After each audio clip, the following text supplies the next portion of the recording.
All right, people, we're here to wrap up January and 2021. We did TV. We did worst movies. Now, difficult as it was to come by this list, we are still here to give you guys our top 10 favorite movies of 2021. Chris, this might have been the worst year for movies ever that I've lived through, at least. So what are your thoughts going into this top 10 list? I cannot wait to leave so many things about 2021 behind, but the movie factor might be the thing I'm excited to get over with the most, because it was god-awful. All of that and more. Stay tuned.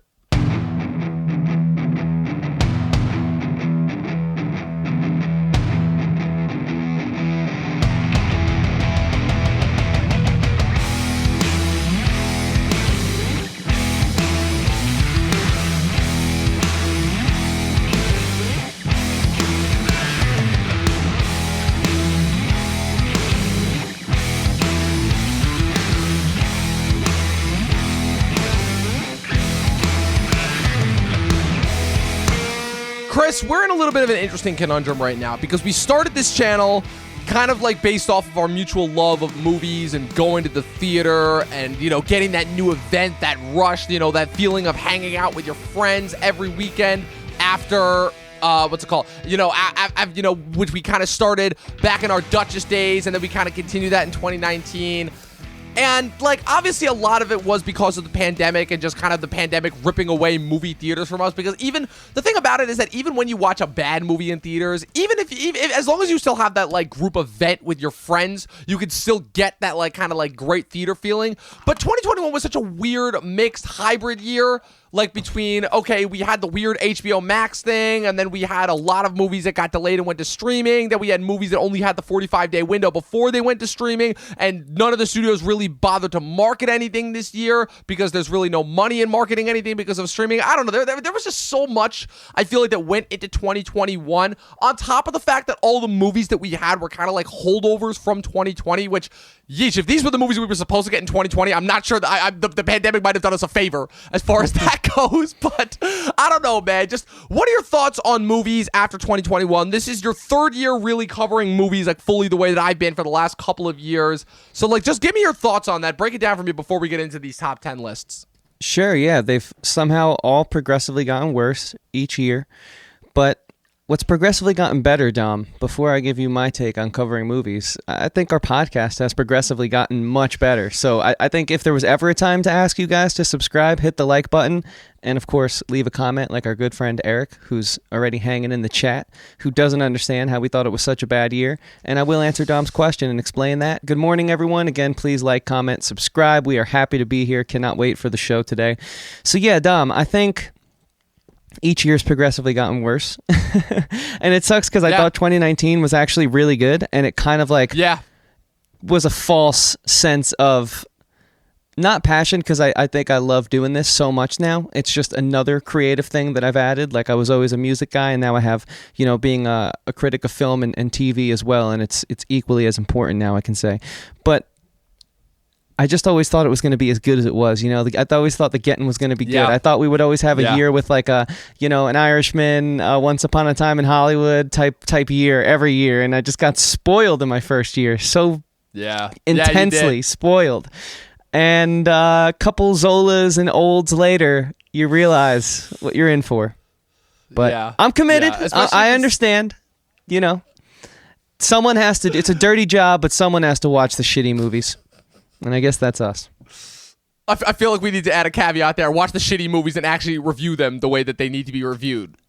Yeah, that's a great distinction. One that I'm proud of. I mean, exactly. No, it's one of the things that I've always taken pride in with myself is that I've, at the very least, I don't consider myself the leading expert authority on it, but that I've always attempted to review movies as honestly as possible, no matter what everyone else thought. But I guess if anything, the one kind of positive thing that I can say, I know we're starting off on kind of a negative note, but again, we've made our thoughts more than clear about how much we dislike the year of 2021 as far as media goes. I feel like there's two things we need to discuss first before we get into it. It's that on top of the overall kind of transition of where the industry was kind of going pre the pandemic, and now kind of where everything is lined up now afterwards, post obviously COVID and things returning back to some semblance of normal, and Omicron coming in, and then things being confused and people really not, still confused as to what's going to theater. I think the industry's in a really I'm not going to say tough because the industry's consistently in a tough spot ever since like kind of Netflix broke onto the scene, but the industry's in a really interesting spot right now where they are essentially leaving all adult fare and all mid-budget level movies behind to streaming.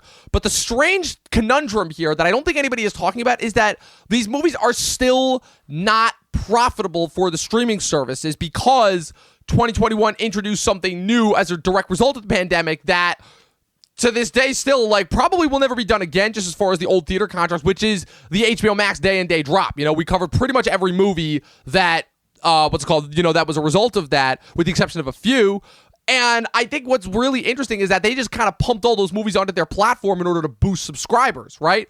But again, no amount of subscribers is going to equate for the fact that Spider-Man No Way Home comes in and still does like $1.5 billion its first weekend. So I think we're in a really interesting spot right now where all the movies that we like all the mid-budget level adult dramas that like are actually made by films, those movies were already in danger to begin with. But at the very least, we could always relish in the fact that they would have a home on streaming. But now we're in a weird position where kind of like the mass overall cult could see to be even pushing those movies out, especially since Disney Plus, Apple TV Plus, all these new streamers have come onto the scene and shown that they can do, Amazon especially, just as much spectacle on, in the comfort of our homes as in theaters. And when it seems like spectacle viewing, and this is kind of bringing it back to the MCU Scorsese argument, again, you were talking about 2019 a bit, but kind of bringing it back to the Scorsese argument in the sense that if in this age where there's so much content and it's all battling for our attention and our eyeballs and we don't know what to choose from, and most people, again, are going to vote with their hearts, not their heads, it's kind of safe to say that like spectacle is kind of only going to be the way to go. I don't know. I just wanted your take on that because I still do think that there's a possibility that we can get good spectacle, even though it's becoming rarer and rarer and rarer. But I just wanted your take on that as far as like how it was going to transition like into streaming, because that was something that we had previously only thought was going to be relegated to theaters because we thought that was going to be the only place that it could make money. But given the amount of Disney Plus shows that have been not quite to the level, but almost to the level budget wise of some of these movies that we've been getting, Sure, yeah, and you have like the Lord of the Rings show. That's the most expensive television show of all time, which supposedly we're getting this year. And yeah, I see what you're trying to say. I think like my take on it, as long as short form culture continues to thrive, like YouTube Shorts and TikTok and stuff like that, the attention span is only going to really be captured by the big spectacle. And I think that's just the world we're going to have to live in. And movies, some of which we will celebrate here in a little bit, the more obscure, less explosive, or, gun firing ones, they're just going to live in this realm, in cinephile land. And it's just something we're going to have to accept. That's just really what I think.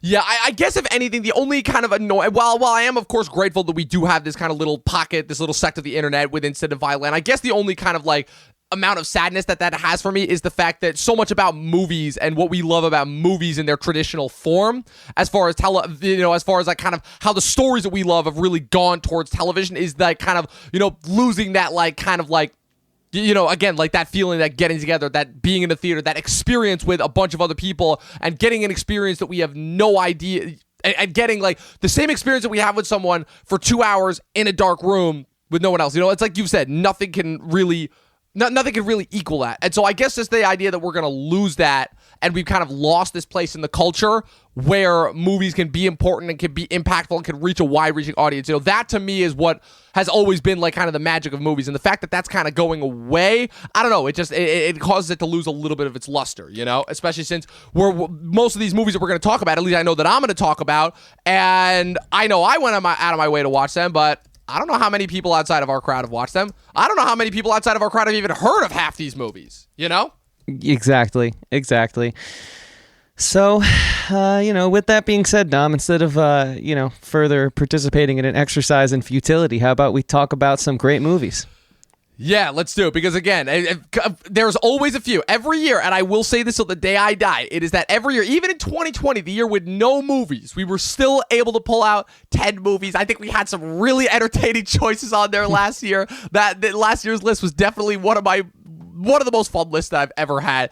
But I definitely think that we're off to like a bigger start this year as far as mainstream goes. So we're going to kick it off this list. It's our top 10 favorite movies of the year, and I'll kick it off with my number 10. But before we do, thanks everyone for tuning in to yet another video. Be sure to click the subscribe button, click the like button, click the bell next to it. Make sure you leave a comment below. Make sure you leave what your top 10 movies were. Let us know if you were even able to see 10 movies of the year that weren't, the Snyder Cut or the Suicide Squad or No Time to Die or Spider-Man or all the other big spectacle movies that anybody ever said. I don't care about those movies. We know that you watched them. We know that that you watched them just based off the box office numbers. Tell us about some movies that you watched that we haven't heard of. That's what I want to know about. Leave those in the comments section below. And we're going to start it off with my number 10. Chris, you know this about me. You've known this since day one. It's the reason why I keep, busting your chops about Star Wars and why this format and medium of Star Wars is the absolute best. I'm an animation fiend. I'm an animation junkie at best. And this was kind of a low-key great year for our animation. We got some interesting movies. After the year where we only got 2 Pixar movies, one that was middling and one that was so good it almost made up for the fact that we had no movies the rest of the year. But this was a low-key great year for animation. We got 2 Disney movies, both of which I thought were absolutely impeccable. We got a Pixar movie that was not as good as Soul, but still really, really enjoyable. I saw a couple, I saw a really interesting experimental animated film at last year's Sundance called Crypto Zoo, a couple of other Ghibli ones. There was even an animated documentary that's making the rounds now called Flea. But if we're talking about what I think perfectly captures the year in animation, Lord and Miller, their animation production studio has really been picking up in the last year. They started it with the Lego movie in 2014. They continued it with the Lego Batman movie in 2017. And they put out arguably one of the greatest pieces of animated storytelling I've ever seen in the animated Spider-Man Into the Spider-Verse in 2018.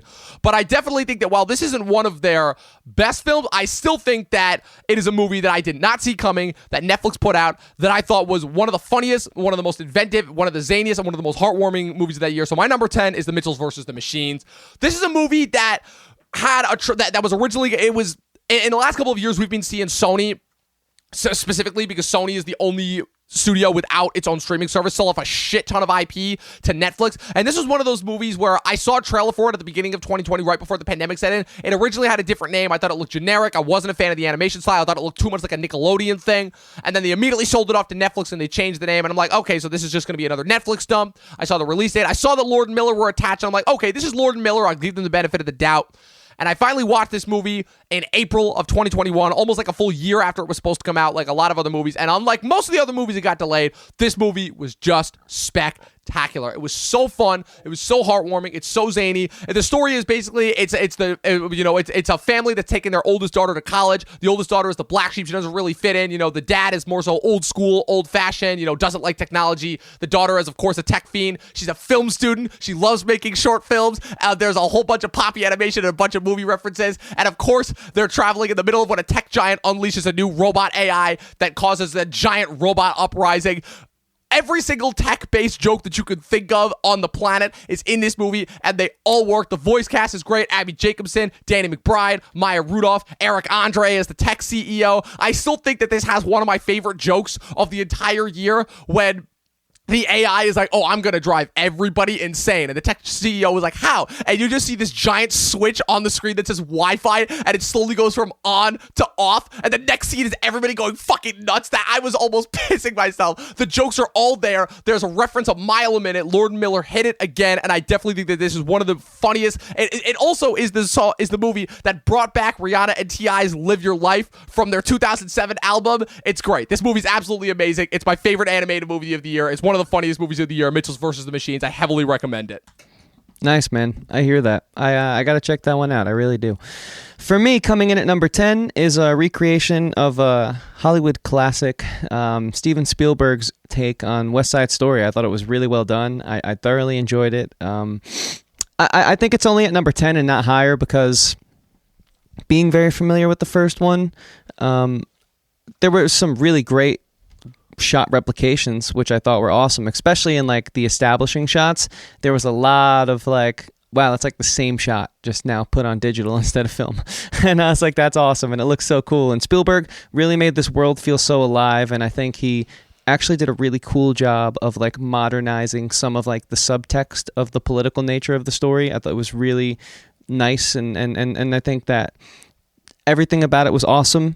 The acting was great, except they're not really the best actor-singers. And I think with this, the singing matters. I really only felt that our lead, Maria, was the best singer. The rest of them all kind of, I thought, were pretty... They're good. Their voices are good, but they weren't what you want. They did not have that Broadway voice, whereas I feel like the casting in the original had everything. It had the acting chops, it had the dancing chops, and it had the singing chops. And they're all equally as important in something like this.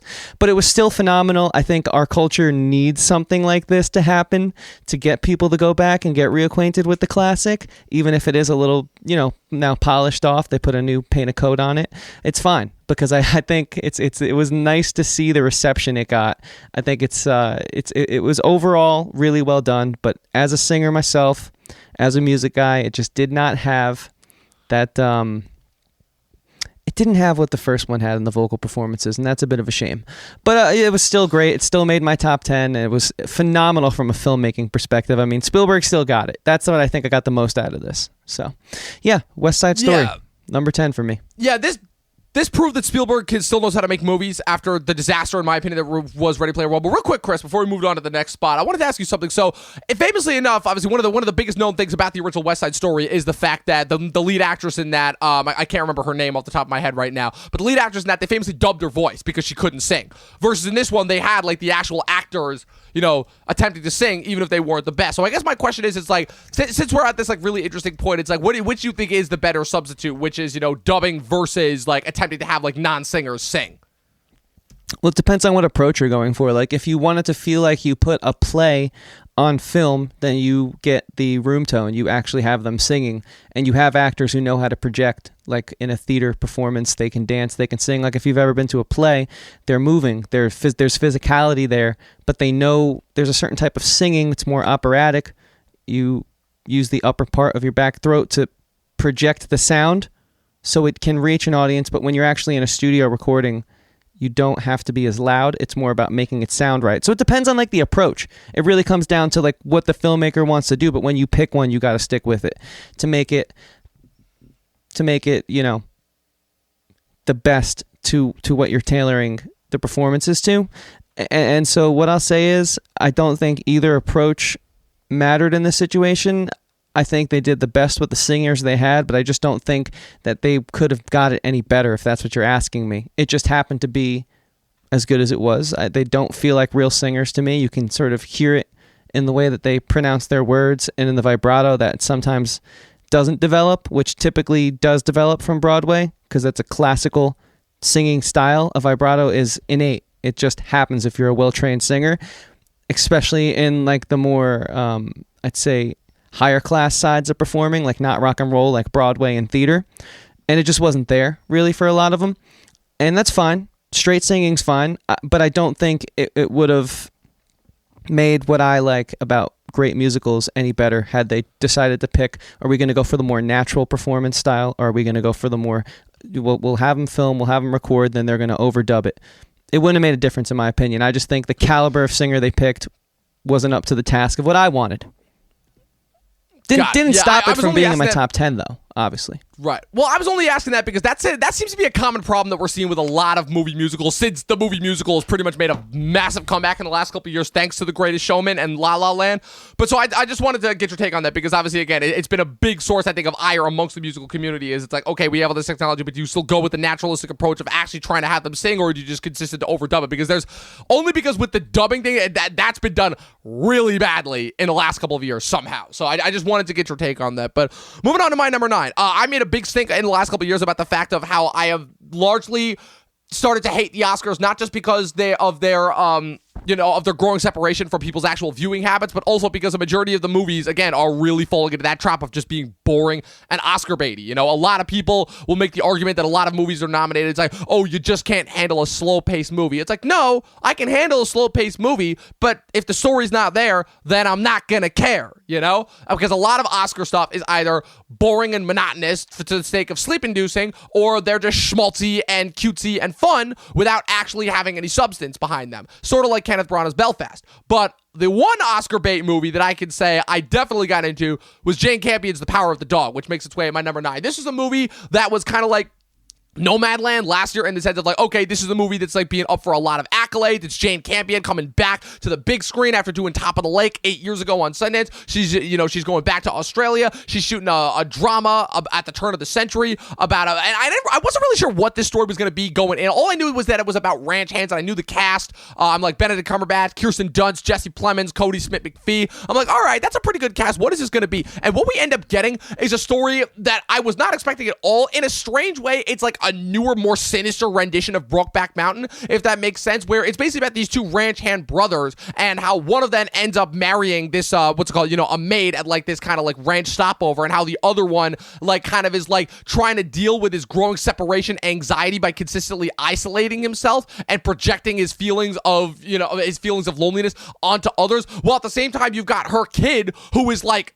an incel in the making. Basically, it's really weird. It's really twisted. It's a really interesting drama. I wasn't sure if I was going to get anything about it, out of it, and it's one of those movies where you have to wait until the end in order to get the final message, but once it's nailed in there, you're like, oh, I see how it goes. This movie is all about kind of like, again, I love movies that could show like the dissemination of toxic masculinity from one generation to another. It's done wrong a lot of the time, but when it's done right, it's so well done. I think Jane Campion had a really awesome understanding of this material. Like you've said, Chris, multiple times, Westerns are not my favorite genre. Most of the time, they're slow, they're boring, but this one, it had just the right amount of synergy. It was like watching a really well done soap opera. But again, there's a reason why people love soap operas. It's because when they're well done and when the story's there, it works. I love Cumberbatch in this movie. I think that Cumberbatch is a guy who kind of got shot to superstardom a little bit too soon before he actually had a chance to like show off his acting chop. But anybody who's watched Sherlock and the BBC knows that he is worth his stuff. He got an Oscar nomination and a Marvel superhero gig all within 2 years of like him really breaking out in his career. So I feel like he kind of got launched to superstardom before people actually had a chance to be acquainted with his acting ability, but I think that they will definitely see that here. I really hope he wins Best Actor, and I definitely think this is one of the few movies that's actually worth the Oscar caliber that it's going to get. So my number 9, The Power of the Dog, also on Netflix. Nice. Hell yeah, man. Well said. For me, my number 9 isn't quite as much of a slower burn. It's pretty action-packed from the get-go. I'm talking about Bob Odenkirk's Nobody. Not only was this a return to theaters, so obviously it had to make the list after a year and a half of, lockdowns from the overlords that be. So once we had some of our freedom back, Dom and I chose to go, before they tried to take it away again, to go see a movie together, because, that's what we do, and that's like a big part of our friendship. So we went and we saw Nobody, and I haven't seen any of the John Wick still, where we will get there on this podcast channel. I will see the John Wicks. Don't you guys worry about that. I'll just leave it at that. But this was awesome, and I can't wait to see him. I really can't wait to see those movies. Bob Odenkirk was badass, dude. He was, taking names, cashing checks, stacking bodies, whatever you want to call it. He was just a riot in this movie. It was unreal. I loved like the small, more intimate scale of like, this is like street level compared to what I've heard about John Wick, but it was still badass, and I love that so much. It just felt kind of a little more real, even though it was super silly. And the whole like Nobody like backstory that we kind of get dripped in throughout the movie is pretty cool. If not for for anything else, it doesn't really matter too much. It doesn't take away, but the fact like that they gave that to you adds like a nice little world building to the story. Like this movie could have been a number 9 in my list with or without like all the cool story elements, like the whole backstory, like the overarching narrative, just because of how badass it is. But like the fact that it has like actual care and consideration put into it, it's like a great example of like, I do like action movies. And I remember saying that a lot around this point in time in the year. It reminded me again that I do like action movies. I just want good action movies where they actually care about, all the other parts of filmmaking that go into it, not just the explosions and the punches and kicks. So yeah, Bob Odenkirk, I would have never thought this would have been possible, but anything can happen. That's what Nobody teaches me at number 9. Yeah, great movie. I remember watching this with you back at the beginning of last year and having an absolute blast with it. Like that was the movie at the beginning of the year that gave us a little bit of hope for the year going into there. We're like, maybe movies won't suck. Coming into my number 8 is another Netflix movie. But again, like it's really interesting because I think that of most of the movies that I have on my list, at least like most of these I watched on a streaming service. It's really interesting. I think this is like, obviously last year was the caveat year, but I think this is also like, again, continuing to showing how streaming is coming to dominate. And this is arguably probably the most divisive movie of the year, but I was a little bit skeptical because I'm like, look, I didn't like the trailers for this movie at all. I wasn't sure if Adam McKay was going to be able to keep up his track record. I didn't think Vice was that good. Let's call it. And needless to say, I was absolutely blown away when he made a movie that not only once again managed to be both completely political and completely apolitical at the same time, just like he did with The Big Short, but also managed to make a movie that I think completely accurately captured the feelings that we've had the last few years, and that's Don't Look Up. It is a movie about an asteroid that is coming to hit the Earth, but it is only a metaphor for our constant just overall senses of toxic feelings, and how in this social media bubble that we live in, where there is no absolute one take that is just there to report the facts, and even when the facts are literally told right to us, we cannot get out of our own way and get out of our own like kind of like self-isolation bubble. It's ultimately the movie that it's one of those movies that is necessary, but also will leave you feeling completely hollow by the end. Chris, I think that your sentiment that you said about Nomadland last year, where you're like, this is the best and the worst movie that I've ever seen that I never want to watch again. I kind of felt that way for this movie, because this movie's marketed as a comedy, and then after the fact, I'm like, this didn't leave me feeling very good. I wasn't laughing a whole lot throughout it. It kind of just made me like really sad and miserable about the state where we're at. And so it kind of makes it a little bit hard to talk about just like good points of this movie. But in a strange way, if anything, it makes this movie necessary to watch, because I truly feel that this movie should, and I firmly do believe this, I do believe that this movie should be used as a tool in schools to show, yes, this is what will happen if you guys don't start shaping up. I love how this movie was originally envisioned as yet another metaphor for climate change that Hollywood is always trying to push on us, and then it ends up becoming like a really strange, like almost like necessary cautionary tale about what happens when we put too much of our trust in people who ultimately really do not have our best interests at heart anymore, and really haven't for a very, very long time. Again, it's another gigantic ensemble cast that actually manages to utilize all of them to the best of our ability. Again, DiCaprio, Jennifer Lawrence, Jonah Hill, Meryl Streep as like the Trump stand-in president, who like actually manages to have a really interesting like different type of character. Kate Blanchett, Tyler Perry, Timothée Chalamet, who comes into the third act as this random punk kid who's also religious. Like all the different angles that it covers. And also, I think this movie does a really good job of like, besides obviously not falling into like an Armageddon trap, where this movie again like knows exactly what it's doing. They have the moment where they do like the Armageddon moment where they have Ron Perlman go up in the spaceship, and then they immediately have him turn around. Like they do have the moment, the clever satire moments in there. But unlike something that Adam McKay did previously, like Anchorman, like Talladega Nights, like Step Brothers, which was only there to be as stupid and schlocky as possible, this was like comedic, but like almost to the point where it doesn't fit, where again, like the satire has become the real life, so it literally just feels like we're looking at a mirror. I would say this is the closest that McKay has come to doing what Scorsese pulled off with The Wolf of Wall Street, since he kind of made his transition from straight comedies into like more like real world, in the moment, like docudramas essentially that masquerade themselves as comedies. I really, really enjoyed this. I definitely think that a lot of the discourse around this movie and the people who didn't like it is kind of a little bit telling as far as, you know, what people actually think about this stuff when they couldn't even tolerate it and called it quote unquote bad, because you notice a lot of those people either didn't watch the movie or they did and they just felt a little bit too uncomfortable by how it made them feel. So that's my number. So for me, at least, it had to make it on this list. It's not my favorite of the year, but I definitely think it's necessary. Number 8, Don't Look Up. Nice. Yeah, I haven't seen it yet, but I think, you know, Hollywood promoting a message on us that they don't really care about, that's the real subtext there. Right? Right? Right? Yeah.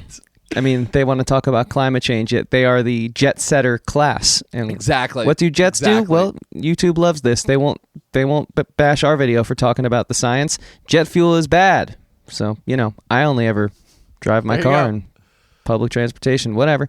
At number 8, these guys, they can get anywhere without the means that we get, you know, because they have these little things. Sometimes they're born, or they sometimes they develop them. Other times they have to go out and create one. And there's a big controversy on how they get their mobility, you know? Like, we'll just talk about it. Spider-Man No Way Home. These guys can web sling, but that's the best part of this movie for me. I think about that debate daily there, where it's like, first of all, we should all take an environmental cue from the spider people and just start web slinging everywhere. I think the planet would thank us. Oh my God. And we could probably reverse the damage that we've been doing tenfold in like 2 years if we, but the thing is, they seem hard to come by, right? And like there's that I loved that scene, because this movie, even though it is this big blockbuster fare, I think it's important to say this. I'm not going to talk about the movie in and of itself. Go and watch our review for that. If you want to know our specific thoughts, we did a great podcast episode on this movie. What I am going to say real quick is it's not that I don't like big blockbuster movies. I want them to have some semblance of great filmmaking that I remember from the blockbusters of yesteryear. And this did just that. It was fun, but it was refreshing. It felt earned, you know? Like they insert these laughs knowing that you'll laugh because at this time Disney has you. They have you by in their clutches. But this time I laughed because it was funny.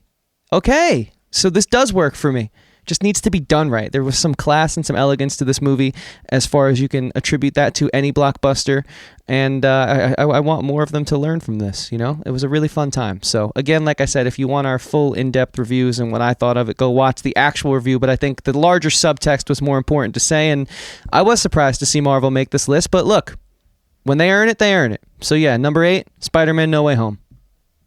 Now you know how I felt with Infinity War and Endgame a couple years ago. But the one thing that I will say that this movie may have had over those two, again, like for me, somebody who was not a fan of the first two Tom Holland movies, that movie really shocked me as far as just how much heart, how much actual substance, and how much gusto it had as far as like, oh my God, a Marvel movie that can actually be about something. Coming into my number 7, this is one of only a few movies that opened exclusively in theaters this year. I was gracious enough to be able to get down to New York Film Festival. It had been my first time going to New York City since 2019. When I actually saw like another advanced screening for a film that made our top 10 list back in 2019. I was only able to watch 2 movies, but they both are on this list. And this film, even though again, like I'm still in the process of like shuffling around my top 10 list and figuring out what I want the definitive order to be, but this is a movie that again just captures everything that we love about movies, about New York, about family, about like that warm feeling, and it's artsy, but it's artsy for a purpose. And so my number 7 is Mike Mills. Come on. This guy has made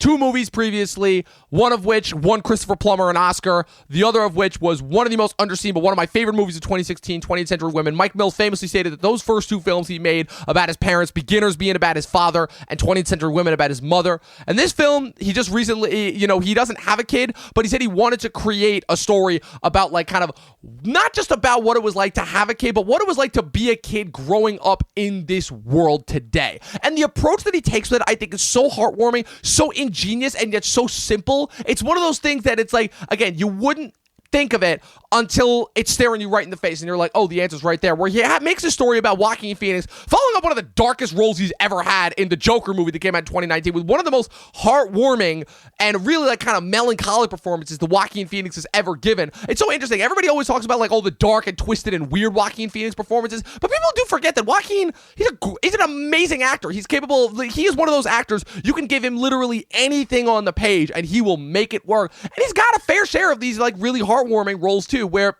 he is an audio capturer who goes around interviewing kids at different schools about, like, again, just what they feel it's like to grow up in the world today, but like from their perspective, like, from their parents, like what the idea of growing up is to them. And then he ends up having to look after his autistic nephew, portrayed by first-comer Woody Norman, when his sister has to take care of her husband, who is also suffering from an advanced version of whatever it is that his nephew is suffering from. And kind of like that really amazing back and forth, that he develops, where again, his whole life has been all about like interviewing kids, but he's like the outsider looking in. He doesn't really have this personal connection with them. So he's like kind of missing that quintessential piece of himself, and the way that and the bond that he's able to form with his nephew over the course of time that they spend together. The nephew is unbelievable, arguably one of the best kid performances of the year. This movie is so special. This movie is so heartwarming. It brings back everything that Mike Mills brought to his first 2 films and more. And it's just one of those movies that, again, you may not come away from it thinking that it's one of the deepest movies per se, but you definitely come away from it just, feeling good and feeling really heartfelt. And I absolutely loved it. Again, it's black and white. It truly does, I think, capture the feeling of New York. And yeah, Mike Mills accomplished everything that he wanted to. I heavily recommend this movie to anyone if and when it becomes available on a streaming service. If you just want a movie to kind of just tune out the world, feel good, and also understand, like, kind of like be transported back to like that sense of childhood innocence, but like not from like a naivete standpoint. Like they ask these kids some pretty deep, dark, and serious questions, but the way that they're able to go about it in a way that like still feels comfortable to them, I think it's really, really well done. So I definitely really heavily recommend this movie. Come on. Cool. Awesome, man. This next film is it's really our sci-fi epic of the year, Dune. Danny Villeneuve's Dune. I was originally not going to put this on the list, not because I didn't enjoy it, because I was frustrated. I didn't think that the way the movie ended was, it felt weird to have the climax and then this smaller confrontation afterwards. The weight there wasn't quite as impactful as it was for other people, as it was for me, just because I felt we hit this beautiful apex of all hell breaking loose, and Momoa's down and Isaac's down and Chalamet is just like he's going, this is his journey now, the torch has been passed. And then we have like this weird little desert scene, but it's not Villeneuve's fault. You know, he wanted to make it one movie and the studio system came in and sort of shafted him, really forced him to make it into 2 chapters, and that sucks when that happens. And also then the day and day of HBO Max didn't help this film either, and it's a shame because I think it should still be celebrated. And I think it's on my list because rewatching it, the filmmaking's amazing. The ending scene still didn't warm up with me, but it's a goddamn great ride. And it's, you know, I'm also putting it on the list because we as viewers, like, we can vote with our dollars, you know, and like maybe enough people will hear this. No, I'm just kidding. But like maybe there's more people like us out there who are frustrated with studios coming in and just not letting directors direct. What a concept, right? Let them just stay out of the creative stuff. You know, Bob Iger, he had the method. Just stay out of the creative stuff. Worry about the financials and make sure things get done on time. You know, everyone has a role to play, and I hope we get back to that. So there's no reason for me to hold that against this movie, which I realize it wasn't Villeneuve's fault. It wasn't any of the amazing people who worked on this movie's fault. Just sucks that it kind of happened, because I do feel like an extra hour could have made this thing like a modern day 2001 Space Odyssey. And because I see so much of that in this, the impact, you know, of that film and the way that this film kind of is cut from a similar cloth. They're obviously a bit different in what the narrative is about and the worlds and the way they're built out, but I'm talking about like the core filmmaking. Because I can even draw that comparison, I was like, how could this not be on my list? It is unfortunate, but it's not the movie's fault. And so we can't fault the movie for that. So if you want, again, right, with these movies, I don't really feel the need to repeat myself. We've done reviews on this movie. So if you want to go get like my critiquing of the specific plot lines and really more about what I mean by the ending not working for me, go back and watch our review on this. I like to add something that I have now reflected upon when I deliver my installments in a top 10, because I quite simply didn't have these thoughts when we were given the review. So yeah, Dune, number 7.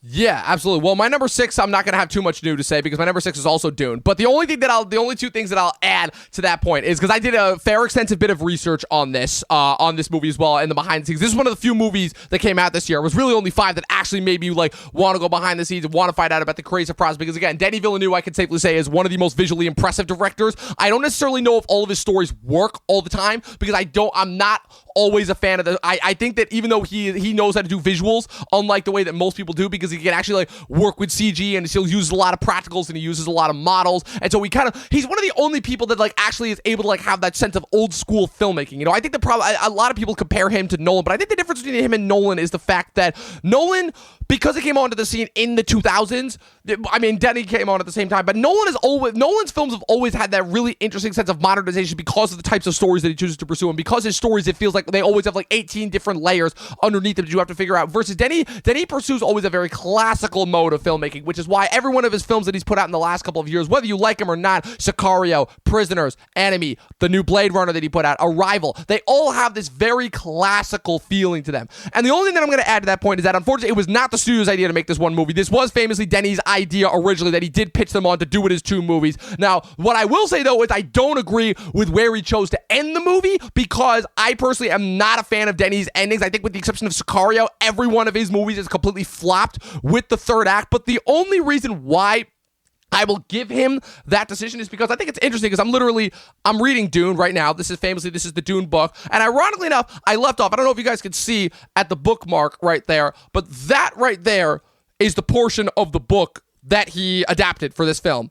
And that right there is the portion that has left to be adapted that will come in part 2. And you can't really see it, but this side that is yet to be adapted is just a little bit thicker. Not by much, but just a little bit. And just based off of what I've heard substance-wise that they're going to pull off in part 2, I think that the mistake came from the marketing much more so than anything else with the studio. And this is where I will put it on the studio, is that the studio did seem like they were marketing this and this was gonna be one movie. Even though a lot of us, just based on common sense, were able to figure out, okay, there's no possible way. They already tried it in 84 and completely failed miserably. There's no possible way they can make this work as one movie. My thing comes from the fact that I don't like the spot where they chose to end. I definitely think that they could have ended it with them going into the desert, and then you could pick up the next movie with them meeting up with the Fremen. I don't necessarily know if you needed Zendaya in this movie. They only had her there because, Zendaya's, a giant star now, and people love Euphoria as a result of it. So, and if anything, I would also make the opposite argument, because this is,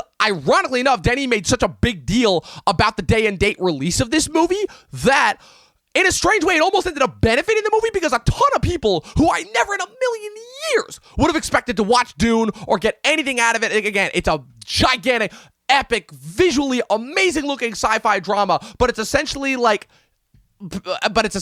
a desert meditation mixed with anthropology, mixed with being about nature, mixed with being about politics. It's much more so Game of Thrones than Star Wars, which is why I was beyond shocked when I saw it had the mainstream appeal. Like, people were tweeting about it, people were making Instagram posts, people, the memes, the GIFs, all the things that we see talk about, all, when it comes to it, and it actually ended up benefiting the movie's box office a decent amount. Like, this was one of the few movies that actually did make money this year because of the day and date release. So I find that ironic that Denny was so adamant about people watching this in a theater, when, if you ask me, people only watched this in a theater because it was the HBO Max release, because if they weren't already planning on seeing it on the big screen to begin with, then they ended up watching it on HBO Max, realized how awesome it was, and then ended up going to see it again on an IMAX. I do agree. I still make the argument that the reason why this is only number 6 is because it is only half a movie. Again, it's only half the story, but for what they were able to pull off, how they made the ensemble cast work, again, the visual look, it absolutely crushed it. And yeah, it just, again, it felt like an old school fantasy epic done with modern day technology, if that makes any sense. So that's my number 6. Dude, hopefully I didn't go too long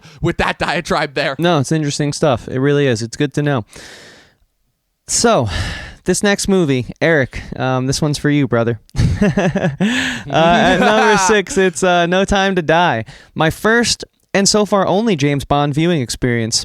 And the reason I was hesitant, and the reason it is my only James Bond viewing experience so far, prior to this, the only James Bond knowledge I had was playing the GoldenEye game on N64 and completely destroying all my friends, being the best at the competitive mode in that game, couch play, back when that existed. And so, I was hesitant to watch this because I had seen a few Mission Impossibles up to this point, and I knew where action movies were going. I knew what was happening. Like, you don't need to see an action movie nowadays to know what's going to happen, because you already know. You just go because you accept the fact that most of them are the same thing. Just, copy and pasted bullet points with, different names and places. But really, we're doing the same things. So I was like, I'm sure they ruined James Bond too. But I've learned a lot this year as a critic. I've grown, Don't judge things too harsh. Don't give things the leeway either. Marvel still deserves to be judged, but don't judge it too harshly. At least give it a chance. If it's something new, give it a chance. And I'm glad I did that with this movie, because this year was the year of realizing, okay, I do love action films.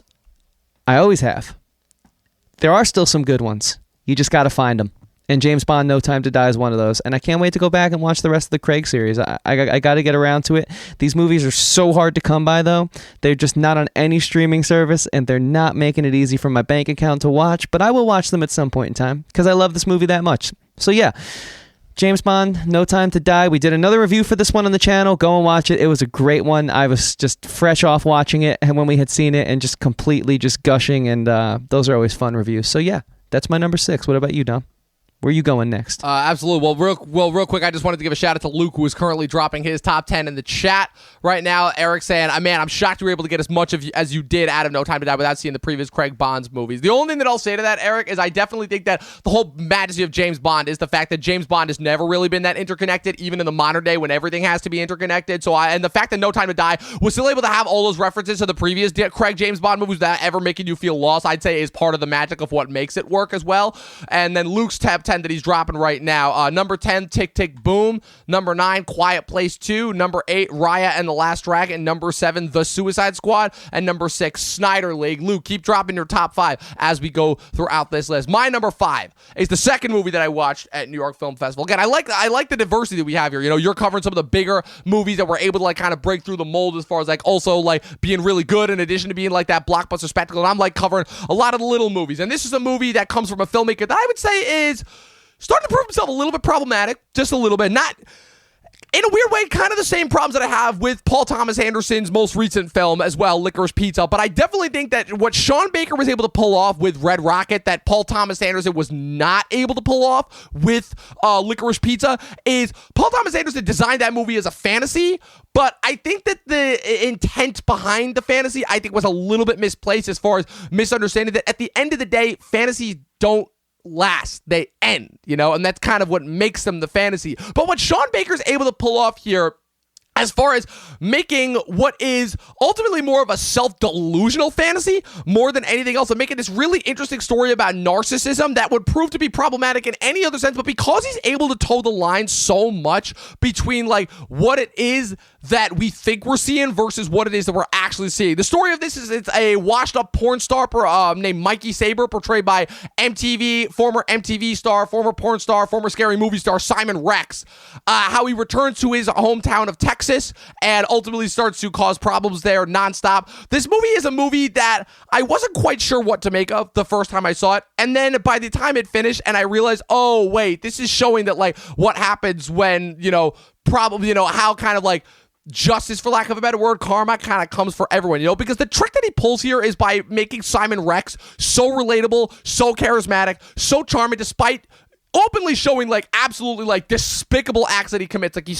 Like he moves in with his ex-wife and her mother-in-law, and then the minute that he starts to get bored with them, he immediately starts hitting on a 17, almost 18-year-old. It's rather disgusting as far as the presentation goes, but the way that the movie is able to play that tightrope balancing act between like showing, okay, this is absolutely problematic, as far as like what it is that we're watching. I think that it's one of the few I think like things that deserves credit as far as how to witness it from a screenplay standpoint, which is how to make a character both so likable and so unlikable at the same time as well. So I definitely think this one is worth watching. It's absolutely my favorite one of Sean Baker's movies. Sean Baker's a filmmaker who I think he's another one that got his start got a little bit too big, a little bit too quickly, because I think that all of his stories have like the seedlings of ideas, but they never really like to carry through all the way like with the consistent through line. I think with the exception of The Final Shot, this is the first movie that he actually did that was actually able to show, okay, he's got a consistent through line. He knows what he's doing here as far as that goes. He knows how to portray this type of character struggle, and it's a really tough balancing act, but I definitely would say he pulled it off. My number 5, Red Rocket. Again, I'm a big fan of movies with unlikable, kind of weird loners that don't really fit into society, and this is definitely one of them. Red Rocket, my number 5.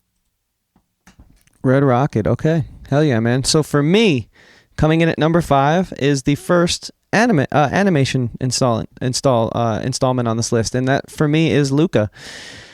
I found this film so damn charming. I watched it like 4 or 5 times, sometimes just to fall asleep. I gotta put something on, but I'm a little too restless. Just something like nice and easy that'll just like, allow me to drift away. And this movie really did that. It was great. It had everything you want from like, the classic Pixar feel. And I know it wasn't received as well as others. And my Pixar knowledge actually is pretty vast. I've seen pretty much all the classics growing up in the generation that I have, and this holds up. I mean, it's obviously no Toy Story or Nemo, but it's good. It's really good, and I enjoyed it a lot. I'm glad this movie exists. It's a nice way to show like kids and just people in general, like people have differences, but you could still find some common ground, and it was just a cool little cute movie like that. The animation's stunning, and Spotify tells me this is my most listened to score of the year. So that elevates it in and of itself, because I was thinking about it a lot, putting that score on as I was driving, studying, whatever it might have been. I kept coming back to this movie in some way, shape, or form. So yeah, whatever. You guys might not have liked it as much as I did, but I really enjoyed this film, and I think it is one that I will continue to revisit. It's a comfort food watch for me, and I haven't found many of new ones to add to that list. So it's nice to have a nice little refreshing comfort watch in the mix. So yeah, Luca, number 5. Yeah, no, fuck all the people who say this is a bad movie. Like, I had no expectations going into this movie, and this ended up being really charming and really awesome. I really, really enjoyed this one. Again, continuing the Pixar Studio Ghibli connection. That this ending absolutely rocked me. I really, really enjoyed it. Again, it's good to have those smaller movies every once in a while, so I liked it. And also continuing with Luke's top 10, number 5 is West Side Story. Thank you, Luke. Keep them coming.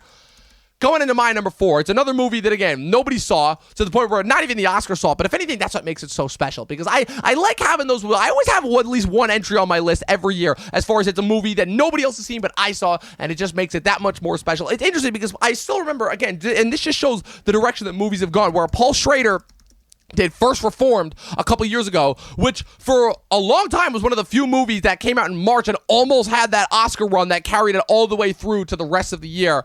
But I definitely was able to mess with this movie a lot better, which is number 4, The Card Counter. I mean, come on. It's almost like this movie was made for me. Oscar Isaac, he's a gambler. He's an Iraqi war veteran. He doesn't know how to connect with people. And so what does he do when he gets out of jail? He immediately goes into the underground poker scene. And the entire movie is just him traveling from poker table to poker table. Again, he's very deliberate. He's very precise about what he does. He never bets too much. He only bets when he needs to, and the characters that he runs into. It's such a classical feeling film. A lot of the films that I have on this list have really, again, that really good mix of knowing the classics versus having that modern day sensibility. And Paul Schrader, problematic as he is on social media, still proves that he is able to continue that balance. He pulls it off again here. I love the performances here. I love the tone. I love the style. The score, it has such that classical, like, Taxi Driver. It gave me such those feelings of Bernard Herrmann's score from Taxi Driver, as far as, like, kind of, again, like, you're just watching these regular mundane activities, but the score keeps that underlying sense of cynicism.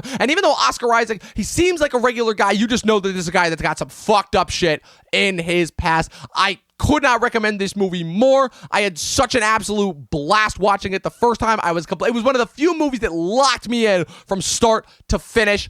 Heavily recommend it. The Card Counter, number 4. Hell yeah. That's awesome, man. I remember trying to go see this one so many times and just pandemic issues, Pandemic life. All right. Well, for me at number 4 is a movie that let us know if you watched it. I only watched it because Dom is so good at finding the obscure movies. And this one's great. All of us here should watch it, as we are a part of a YouTube community, and some of us are even YouTubers ourselves. And it's a great commentary on the toxicity of that community and pretty much how the new celebrity is being online and putting yourself out there. And is that good or is that bad? It doesn't matter if it's good or bad. And it stars your boy. Because in my opinion, we have the greatest young actor of our time starring in this movie. That's Andrew Garfield in Mainstream.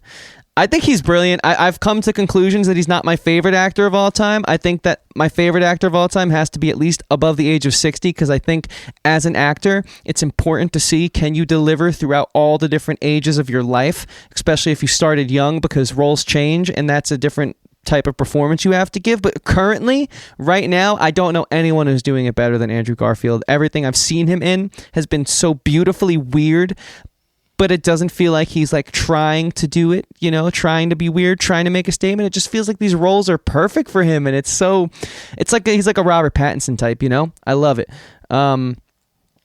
It's a great movie. It's insane. It's jarring. It's hard to watch at times. And it's too true to the way too true to our reality to feel comfortable with as well. And I think that is my biggest takeaway. Outside of the filmmaking being great, it has everything you guys love if you're fans of like off-kilter indie cinema. It's got all the trappings. It's a cleverly and expertly crafted movie. The attention to detail is phenomenal. So this movie fires on all cylinders, and we're in the top 4 here. They're only going to keep getting better. So yeah, Mainstream for me at number 4. Yeah, I'm surprised it took me this long to realize what it was going to be. Again, I was not a fan of Gia Coppola's last movie from 2014, Palo Alto, and this movie like really blew me away. Again, Andrew Garfield, kind of the low key like superstar. Again, like just all the social media, the TikToker, they were a big fan of him this year. You know, and obviously he's up for another Oscar potentially for Tick Tick Boom, and then him kind of being the low key like most loved people. And I love how he's already taking shots at all the people who are praising him now after No Way Home versus all the people who like hated him after Amazing Spider-Man 2. He's like directly taking shots at him because they're all like, hey, when are you gonna make the Amazing Spider-Man 3? And he's gonna be like, yeah, where the fuck were all you guys in 2014 when I did Amazing Spider-Man 2? Love it. Andrew Garfield is getting all the props this year, so nothing but love for him. Again, he is truly. First of all, I love how you call him young. The dude's gonna be 40 in 2 years, and again, he's still proven to be like one of the best young actors. 30s is still right young. Now. People live to like 80 and 90 now. Yeah, it is. It's true. Yeah, especially since the fact that celebrities don't age, and the fact that he still looks like he's 20. But hey, moving into the top 3. This was really tough as far as figuring this out because again, my top 3 is usually always tough. It's usually always super changeable, but my number 3, again, it's a movie I saw all the way back in the beginning of the year. Again, because it was nominated for last year's Oscar ceremony because of the dumb Oscar rules. A lot of people would forget that this technically is a 2021 movie, but this was famously the second of the day and drop streaming and theater releases simultaneously after the absolute disaster that was The Little Things in January. That's Judas and the Black Messiah. This is a movie that had one of the best trailers that came out in late 2020. It was like we almost needed something in order to give us a little bit of hope going into 2021, and this just gave us. It's like, look, Kaluuya was on the scene. We were waiting for him to get that really juicy, meaty Oscar role that he could just sink his teeth into, and he absolutely did that here. Again, we've been getting such a litany of films that have been so on the nose as far as their political reach, like movies like that, The Hate U Give, and as much as I love the Spike Lee movies that came out in the last couple of years, Spike has always been on the nose. And that movie that came out in 2018, Sorry to Bother You, I was a fan of the concept, but I definitely think it kind of lost its way halfway through, kind of got lost in the commentary. This is one of the few that knew exactly what it was doing. The script went through a couple of different iterations before the director, again, the director was friends with Ryan Coogler. Ryan Coogler ended up producing it. And I think that shows ultimately because this movie, as far as nailing exactly the type of how race relations were at the time, actually examining it from like a different light, examining some more of like the economics that went into it, which is again to me like what is the thing that is just the least talked about when it comes to a lot of the race relation struggles that we see going on today. Just as far as social media, I mean, Kaluuya's portrayal as Fred Hampton, we already knew that was going to be like kind of that he was going to be the superstar of the movie. But if anything, it makes it more surprising that Lakeith Stanfield in the lead role in this movie is not only able to hold his own with Kaluuya, but also like surprisingly effective as far as how he underplays the role. Again, we give so much praise to actors that overeat and chew the scenery that we don't really give enough props when they have that co-star that's giving them all that stuff to work with. And I really think that Lakeith's portrayal as far as the guy who ultimately kind of in a strange way was the real undoing of kind of the last of the civil rights march, and kind of the undoing of the Black Panther Party and kind of allowing for Hoover's kind of influence over that to kind of essentially lead us to where we are now. And I think that for this movie to be as smart as it was, for it to be as clever as it was, for it to be able to tackle all those issues in the right way and actually tackling the issues where they come from, absolutely gets props. It's still in the top 3 for me of the year. Again, I saw this a year ago in February, and it still lasted all the way through to the end of the year for me. Number 3, Judas and the Black Messiah. Nice. Yeah. Number 3 for me is a little film that aired on Day and Day of HBO Max very early in the year. I believe it was the second of the Day and Day of HBO Max releases. It stars Daniel Kaluuya and Lakeith Stanfield. It is an incredible commentary on yesteryear, something we should never forget. And this movie is very hard to forget from once you first see it. For me, that movie at number 3 is Judas and the Black Messiah. You're such a dick. You're such a dick. It was great. It was a phenomenal film. I really enjoyed this movie. I couldn't believe the impact it left on me. Like the whole month from when I had seen that movie, if we're going from the date to the next date of the month, I remember like, I'm still thinking about this. Jesus, that's crazy, and there's a lot to think about. I'm still thinking about it now. Yeah, there's a lot to chew on every day. It kind of becomes more and more important. And we spoke a lot about Hollywood earlier on when you brought up Don't Look Up and their mixed messaging and how sometimes it feels a bit thin and a bit forced. Not here. This felt authentic and true. And I hope if messages continue to be a part of movies, they take a cue from this one, because yeah, of course I give it the credit of Kaluuya being amazing, Stanfield, everyone, all the cast, the way they interacted with the environment. It felt so real. It felt so lived in. Of course, you can give it everything, every achievement in making a film, technically speaking, of course it gets. But really, for me, the powerful part of this was like just how spot on and right the messaging was for like the first time in such a long time. And that was refreshing. So yeah, for me, number 3, Judas and the Black Messiah. Yeah, and I just wanted to point out one thing as far as another thing with Hollywood's hypocrisy. So we obviously saw in this film how Martin Sheen, who is usually, stick with me here, but how Martin Sheen, who's usually known for like portraying these warm, fatherly, charismatic figures, portrays J. Edgar Hoover as being like one of the most evil, megalomaniacal figures in American history. And again, just how that ties together, where Aaron Sorkin famously did, I did like Trial of the Chicago 7, even though we know that Aaron Sorkin only ever does schmaltz. And Aaron Sorkin takes that whole thing with Being the Ricardos, which is currently being nominated for a ton of Oscars right now, and up for a ton of Oscars, where he makes J. Edgar Hoover the hero in a strange way for the Lucy and Desi movie. It's like, yeah, just as far as like how far Hollywood hypocrisy goes, and as far as like the reason why you should watch this movie. Yes, it was, Eric, it was counted as part of last year's Oscars because of the change in the Oscar scheduling, because they counted the first 3 months of 2021 for last year's Oscar as well. But it was a 2021 release, which is why it still counts for this list. But going into my number 2, it's tricky, man. It is tricky because I originally had Tragedy of Macbeth on this list, and I'm like, I really like that movie, but it didn't leave me feeling something, you know? The Tragedy of Macbeth was one of those movies that it left me feeling like I just watched a beautiful piece of art, you know, the chiaroscuro lighting, the way that it's almost shot like a German impressionist film from the 1920s, how Joel Coen's handling of the Macbeth story and his taking of it. And it was really good and I really enjoyed it, but it didn't leave me feel something. And there was one other Apple TV Plus movie. You know, we talked about how Apple TV Plus kind of saved TV for us this year, but Apple TV Plus was also kind of the low-key, like, unsung hero of 2021, because even though they put out a movie that famously made your top 10 worst movies of the year list, Chris, with Cherry, they also put out, I would say, one of the most heartwarming, one of the most enjoyable, one of the most uplifting. And again, when I talk about classical films, this film was the winner of the Sundance Prize last year with the first ever fully virtual Sundance Film Festival. And it's my number 2. I watched this movie yesterday. I watched it yesterday because I needed one more movie. I'm like, I just need one more, just one more. And this film gave me everything that I wanted and more. My number 2 is Coda. This movie is just absolutely beautiful. Again, I'll read off the plot because we didn't get a chance to review it this year. And I'm really mad because had I actually watched this movie when it came out on Apple TV Plus over the summer, I would have absolutely begged and pleaded for us, because this movie, I think, would have saved the summer for us. Again, it's the only hearing member of an entirely deaf family who lives in a fishing village off Massachusetts. She's kind of like, you know, her family's like kind of guide, for lack of a better word. She makes sure they don't get caught by the Coast Guard and everything. You know, she makes sure she's their translator and handles everything. But she's also a damn talented singer. And of course, she gets recognized by her teacher, who tells her, you know, what's your plans for college? And she's like, I don't really know. Probably just going to help out my family in the boat, you know, because they need me. I never really saw a future for myself outside of this. And it was like, you're a really fucking good singer. You should probably go for Berkeley. You could probably get a scholarship. And it, of course, becomes that push-pull struggle between, do I stick with my family or do I pursue my dreams and actually like kind of surpass? And the struggle that goes from that, again, we've seen it before. We know all the beats, but again, like we've talked about before, tropes are tropes for a reason, because when they're done well, they fucking work. And this movie hit me like a ton of bricks. I just had a big old smile on my face the entire time I was watching it.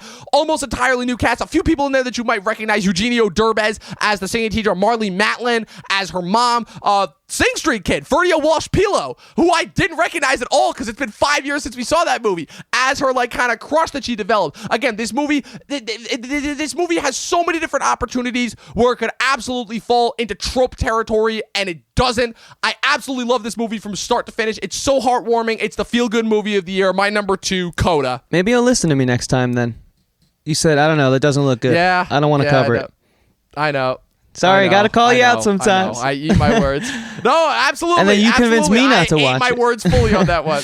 I know. I ate my words fully on that one. I really did. We have a lot of new stuff planned for the new year, so we're going to expand our palette with movies such as that.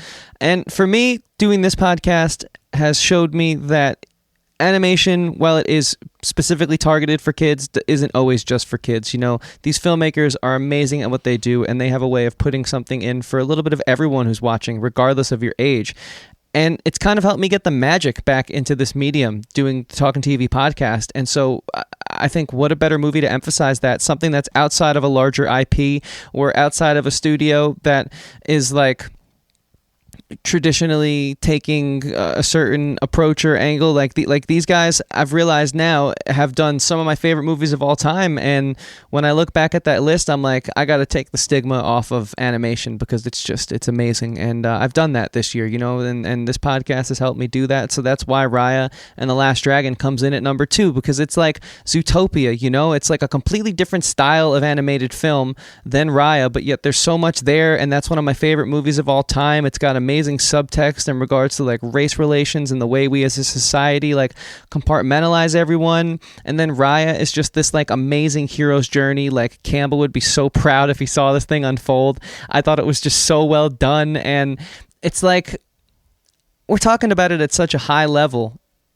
And that's the beauty of these films. I'm almost envious that I can't grow up with some of these movies and sort of like develop my brain as I keep rewatching them over the course of time. And I almost wish I had done that with some of the classics. I only really watched them when I was a little kid, but animation can have the same type of depth of conversation that you can have for any film, because it's an art form and it should be respected equally.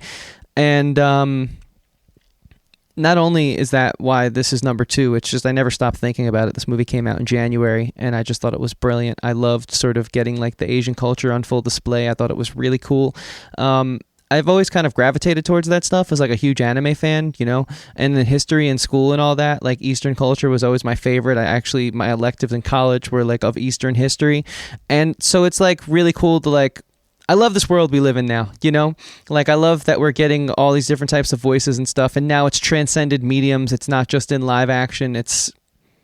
because when it's done right, man, does it hit. It hits home. And Awkwafina was a little annoying at first, but I love her character now. I love her portrayal of it now. It definitely won me over. I've rewatched this a few times this year as well. Both of my animated installments are when I was saying I added a few more comfort watches just to put on, if it's like a cozy Sunday, you don't want to think too hard, but you want to watch something. Raya and Luca have both entered my, hey, these movies are just a part of me now. And so that's why this is so high up, because as much as I loved Luca in the animated slot, this one, never stop thinking about it. So yeah, Dom was right when he said it a few weeks ago. Let's lift the stigma on animation and just respect it as another medium of film. And I'm really glad that we're doing that here on this show, because it opened my eyes to this movie, which I would not have watched had we not been doing this podcast. And it's my number 2 movie of the year. So yeah, what's yours, Dom? Yeah, definitely. Well, first things first. Before we get to our number 1, because we both have the same number 1 entry, so I'm gonna build to it a little bit. I just wanted to give a couple more shout outs to Luke saying I could listen to Chris talk about animation all day. Eric, I loved Raya too. A couple more of Luke's entries. Luke has Free Guy at his number 2. Really enjoyed it. Not as gushing about it as everybody else is. What's it called? Eric talking more about about No Time to Die. I just wanted to rattle off a couple of honorable mentions. I'm not going to go super in-depth with them because I have a lot of them, surprisingly enough. Even though it was a terrible year for movies, I still do have a lot of honorable mentions. Steven Soderbergh's No Sudden Move, Mainstream, Army of the Dead, Crypto Zoo, that animated movie that I watched at Sundance, Passing, another Sundance movie that I watched that dropped on Netflix, has one of the best performances of the year from Ruth Negga, Luca, Nobody, I Care a Lot, Harder They Fall, 2 Netflix movies, Wrath of Man, Night Teeth, which is a super fun Netflix vampire movie, and you know how I'm getting back into vampires, Chris. You know where that's coming from. French Dispatch, Wes Anderson's new film. Again, I love every time I get a Wes Anderson movie. It's a delightful treat, because I still haven't seen a Wes Anderson movie that really can crack the barrier for me, but they're always fun and delightful. Edgar Wright's Last Night in Soho, The Many Saints of Newark, the much anticipated Sopranos prequel that just wasn't quite what I wanted to be, but still was an absolute delightful time. Steven Spielberg's West Side Story remake, Raya and the Last Dragon, No Time to Die. The other Disney movie that came out like way too soon to really like get like the big pop cultural appeal, but everybody who's seen it knows that this movie's quite literal magic, that being Disney's Encanto, Spider-Man No Way Home, and like I said before, The Tragedy of Macbeth. Any Shakespeare fan will absolutely love it. Chris, you got any honorable mentions that you want to rattle off before we get to our number 1? Yeah, I only have 2. They're both of Zack Snyder's movies that we got this year, Army of the Dead and the Snyder Cut. He's fun. I like his style. I get it now. I'm a fan. I'm not a mega fan, but I'm a fan. And I think he put out some good films this year. And for what they were Absolutely. fun, So, Yeah. So, Chris, you ready to do this? Because I know we've had the same number Sure. one. We watched it together. Yeah. It's a little bit of a troll. It's a little bit of a troll take, but all I gotta say is, fuck you, John Clark and Dodger. This is the absolute best movie of the year. Number one, James Gunn's The Suicide Squad. This is unequivocally the most amount of fun that I had with a movie this entire year. It was so fun. It was so ridiculous. It was everything that the first Suicide Squad wasn't. But more than that, again, this movie just had everything. If you're a fan of action, this has it. If you're a fan of comedy, this has it. If you're a fan of ensemble cast, this has it. If you're a fan of like fun supporting side characters, you have, what's it called? This has it. This movie has literally everything. And this is also, I think, the only movie that I saw this entire year. Maybe Coda also has that, but this is the movie that had not a single bad moment. It was entirely watchable from start to finish. All the surprises, all the craziness, all the stuff that came out of nowhere. This movie was, again, just continuing everything that James Gunn does right. It was fun. It was heartfelt. It was cynical, but it was also uplifting at the same time. I don't know, Chris, like you talk about it. I've gushed about this movie enough and why I love it so much. Yeah, it's phenomenal, man. It's, again, this was the year I realized I do like action movies. They just need to be of a certain ilk. They need to have something that isn't just super generic and just black copy and paste, drag and drop, whatever you want to call it, right? They need to have soul and heart, like any good creative art form does and needs. And this movie had that. A great cast, hilarious yet serious when it needed to be. The stakes were high, they were clear. James Gunn he's a master. He's a master, man. He understands what he can contribute to the creative medium, and he does it so well, and he does it better than anyone else, honestly, in my opinion. Like, he's one of the best, I'd say, superhero action movie directors working right now. It's like him and Snyder are really competing for that number one spot for me. But I think Gunn gets it because, his movie's number one and Snyder's didn't make my top 10. And then if I go back, I find that Gunn's movies do rank a little higher than Snyder's. And it's because, like, with all my problems for Marvel, I never complain about Guardians of the Galaxy. Even the second one. I think that movie's great too. Peacemaker has been incredible. It's just another way for Gunn to show, I can do the same shit in the small screen. Oh, you doubt me? You doubt this character? You think he's just a one movie character? You can't really see Cena taking the role as a leading man? I'm going to completely hold my beer. Hold my beer. And it's like Marvel, DC, hold my beer. I got you. And it's like just a great, it's a fun time. And that's what you want. Like, we're all busy, right? Life kicks us in the ass left, right, up, and down. And sometimes you just want to unwind, put something on, and just get sucked into the chaos. And Gunn always offers that. And this movie, I'd say, is like one of, if not the best example of his offerings as a director. He just keeps getting better. Absolutely. Side note, if you want to read my week-to-week reviews, shout out to our friend Joe from Guy at the Movies. I'm writing a pretty in-depth Peacemaker review series, so go check it out. But yeah, no, at number one, so I had to give Joe the shout out, Of course, you have to. At number one, The Suicide Squad, for sure. It's so much fun. Just a few of my favorite lines that I had from this movie. Peacemaker, that's a rash. Hey, are we going to kill Megalodouche now or what? What's it called? Do you want a bunch of angry rodents crawling up your ass? The answer might not be what you expect. I mean, again, just some of the one-liners from this movie are, they just keep getting better and better and better. The scene where Harley shoots the dictator out of nowhere, the Starro reveal at the end, them actually marching on Jotunheim again. Like, this movie, he really set out that he said that he was going to make a Dirty Dozen, like, kind of like man on a mission war movie, and he did that in all of the best ways possible. Again, I cannot emphasize this enough. The Suicide Squad, the best movie of the year. Gunn, if you can hear us, because I know you've been tweeting out everybody that's been praising this stuff on Twitter and YouTube. It doesn't matter how much money this movie made at the box office. In our hearts, it is the movie of 2021, The Suicide Squad. So with that being said, Chris, that's it. We're finally done talking about 2021. We wrapped it up. Hell we yeah. did it. We made it through. Let's give 2022 our all. Let's hope we get some better movies, because next week, people, if you guys are excited about some stuff that's coming in 2022, but you don't necessarily know what's coming out, be sure to tune into next week's podcast, where we're going to talk about everything that is coming out in 2022 and more. We're talking movies, we're talking TV. Chris, if you want to drop some video games that you may know about that are coming out this year that I may not know about, that's the moment to talk about it, guys. Everything, if you guys are looking forward to stuff in 2022, you're definitely not going to want to miss next week's podcast episode, where we're talking about it live on Sunday, next Sunday at 11 o'clock a.m. on the Batman Eric, exactly, onward and upward. It's always about moving forward. Chris, where can the good people find you? Yeah, this was amazing, guys. Thank you again so much. I love the Sunday morning stream. It's been great. I can't wait to do so many more of them. And you guys can keep up to date with me outside of the Sunday morning stream at Christian Evanko. Evanko spelled Evanko. I make music, which Eric actually said he went and checked out, and he commented on one of my videos, and I did really appreciate that. It's nice to know that my passion doesn't fall on deaf ears here, so thank you guys so much. I appreciate this community a lot. And if you haven't heard it, you can go check out my music through the link in my bio. It's on all the major streaming platforms, all the same places you could find our podcast and then some. Google, Spotify, Apple, Amazon, YouTube, you name it, it's there. I'd greatly appreciate it. And I'd also really greatly appreciate you guys following my co-host here. He's got a TikTok. They're pretty funny sometimes. He has some social media posts that are pretty great when he does feel the need to post. But it's worth subscribing to, even if it is only 3 times a year. So, Dom, where can they find you?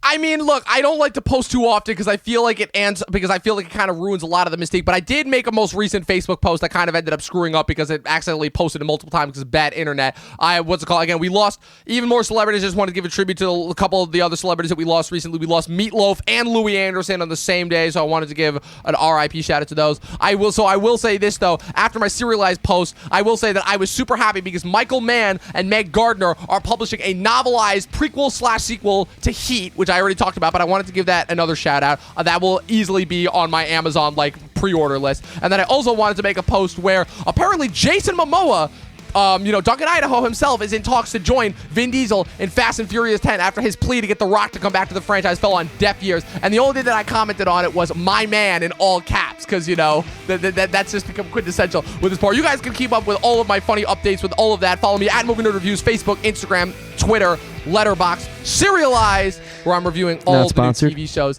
that I watch. But of course, not sponsored, but of course, sure to follow us at the official Talking TV Podcast, Facebook, Instagram, soon to be on Twitter. Guys, this was an absolute blast. We're glad we were able to reminisce about last year with you guys one last time before we move on to this year and everything that it's going to bring. In the meantime, people, you know it, 12 seasons in a short film. Click that subscribe button and watch more fucking movies. We'll see you guys next time.